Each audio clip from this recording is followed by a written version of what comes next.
Halo, kenalin nama aku Waudia Amerta Lampilu Jamandua, NIM 1822434, dan di sini aku bakal memakai ESP32 yang dihubungkan dengan sensor peer untuk mendeteksi gerakan. Kemudian datanya bakal dikirim ke platform IoT Thingsboard dan ditampilkan secara real time dalam bentuk line chart.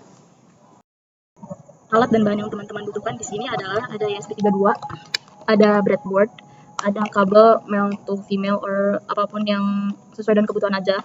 Ada sensor peer, sebenarnya bisa pakai sensor apa aja, tapi di sini aku pakainya sensor peer karena adanya sensor peer. Kabel USB buat ngekonekin si ESP32-nya ke laptop teman-teman atau PC teman-teman, dan juga teman-teman harus punya akun IoT platform. Di sini aku pakainya Thingsboard. Untuk setup sensor peer saya sendiri bisa dilihat, di sini ya kabel-kabelnya disambungin melalui motherboard melalui breadboard ke VCC, GND, dan juga ke pin output input. Di sini aku pakai pin nomor 4. Nah, di sini aku bakal ngejelasin dulu kode yang nggak pakai preprocessing. Bisa dilihat ini yang di atas ini tuh kayak library dan konfigurasi awal. Bagian sini adalah inisialisasi objek. Setup ini dijalanin sekali pas mulai program. Fungsi reconnect ini untuk mastiin kalau SP32-nya selalu terhubung ke MQTT, dan fungsi yang terakhir void loop ini adalah fungsi utama untuk ngambil status dari sensor peer. Kalau misalnya ada gerakan nilainya 1, dan kalau nggak ada gerakan nilainya 0. Terus tim seperti ini bakal menerima data dalam format JSON. Kode ini dinyusun string text agar berbentuk format JSON yang valid. Contoh hasilnya dalam motion 21 atau 0. Sekarang kita bakal coba run projectnya. Nah, hasilnya setelah di compile adalah seperti ini. Terdeteksi ada gerakan, dan karena sensor peer saya ini somehow sensitivitasnya tinggi banget walaupun udah diatur di sini, maka dia somehow kedeteksi gerak mulu, padahal kodenya sudah benar.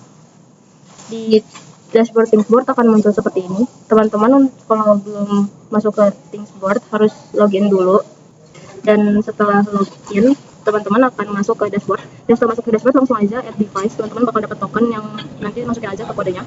Langsung masukkan token ada di sini. Nah, ini tokennya. Setelah itu, setelah berhasil add device, teman-teman langsung add dashboard aja. Di add dashboard ini bakal ada opsi untuk add widget. Add widget ini buat nentuin grafik-grafik. Di sini tadi aku pilihnya pakai time series chart. Teman-teman atur aja seriesnya dan waktunya, dan bakal jadilah seperti ini. Ini untuk grafik motion yang belum di pre-process. Nah, pada implementasi pertama, data dari sensor ini langsung dikirim ke Thingsboard tanpa proses apapun. Sensor peer menghasilkan nilai digital 1 kalau ada gerakan, dan 0 kalau nggak ada gerakan. Datanya dikirim setiap 500 detik. Hasilnya grafik yang berbentuk seperti di layar yang merepresentasikan gerakan yang sebenarnya. Gerakan ini bisa ada noise-nya yang berasal dari perubahan suhu kecil atau noise dari lingkungan sekitar. Jadi ini data yang belum di pre-process. Nah, kode yang ada di layar sekarang adalah kode untuk deteksi gerakan yang dilengkapi dengan pre-processing. Nah, bedanya di sini tuh bisa dilihat ada fungsi debounce untuk menyaring kejutan sinyal. Fungsi ini tuh ngedeteksi apakah gerakan yang terbaca itu konsisten atau cuma gangguan sesaat. Jadi di debounce ini bisa dilihat ada angka debounce di atas, debounce count sama dengan 3. Ini tuh nentuin kalau sensor harus mendeteksi gerakan selama 3 kali berturut-turut sebelum diangkat sebagai gerakan yang valid. Dan di sini juga ada fungsi moving aggregate atau penghalus data. Fungsi ini tuh bakal ngitung nilai rata-rata dari data yang udah lolos sensor debounce tadi. Di sini juga ada fungsi setup dan reconnect yang basically sama kayak fungsi yang kayak kode yang sebelumnya, maaf. Dan di sini juga ada fungsi loop yang ada di kode sebelumnya, tapi ada peningkatannya dalam motion debounce. Dia tuh ngecek konsistensi jika baru muncul sekali, nilainya tetap 0. Dan ada smooth motion, dia tuh ngubah nilai 0 atau 1 menjadi nilai pecahan desimal seperti 0,2, 0,4 atau 0,6 dan seterusnya berdasarkan tren data terakhir. Dan format JSON-nya di sini tuh data dikirim dalam 2 variabel sekaligus. Jadi ada motion yang raw, motion yang benar-benar hasil dari dideteksi sensor peer tanpa ada proses apapun, dan juga ada motion smooth yang sudah melalui pre-processing. Sekarang kita langsung coba aja compile kodenya. Nah, setelah di-compile hasilnya seperti ini ya, bisa dilihat dia motion smooth-nya tuh naik gradually dari 0,00 ke 1. Dan ini hasilnya udah di-debounce, berarti emang sensor peer-nya sensitif banget. Nah, pada implementasi yang kedua pakai pre-processing, kami nambahin 2 teknik pre-processing sebelum data dikirim. Pertama ada debouncing, yaitu gerakan baru dianggap valid apabila terdeteksi minimal 3 kali berturut-turut sehingga kedipan saatnya langsung dibuang. Kedua ada moving average, nilai di rata-rata dari 5 sampel terakhir sehingga transisi antara 0 dan 1 menjadi lebih landai dan tidak tiba-tiba. Namun perlu saya sampaikan secara jujur, pada praktikum ini perbedaan grafik antara tanpa pre-processing dan pakai pre-processing ini nggak kelihatan beda secara visual. Hal ini bukan karena pre-processingnya nggak kerja, tapi karena sensor peer-nya ini sensor digital yang outputnya cuma 0 dan 1, dan sensor saya ini sangat sensitif somehow.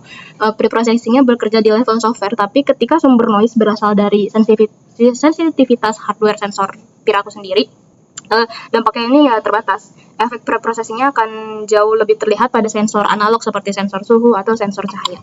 Ini sensor peer saya, dia sangat sensitif.